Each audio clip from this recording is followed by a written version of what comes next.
মাদারীপুরের কালকিনিতে অনুষ্ঠিত হচ্ছে শহীদ রাষ্ট্রপতি জিয়াউর রহমান হাডুডু টুর্নামেন্ট। মোহাম্মদ আতিকুর রহমান আজাদ, মাদারীপুর প্রতিনিধি।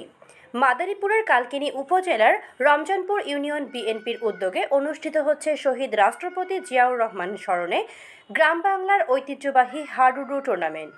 12 দলের অংশগ্রহণে এই অনুষ্ঠান অনুষ্ঠিত হচ্ছে।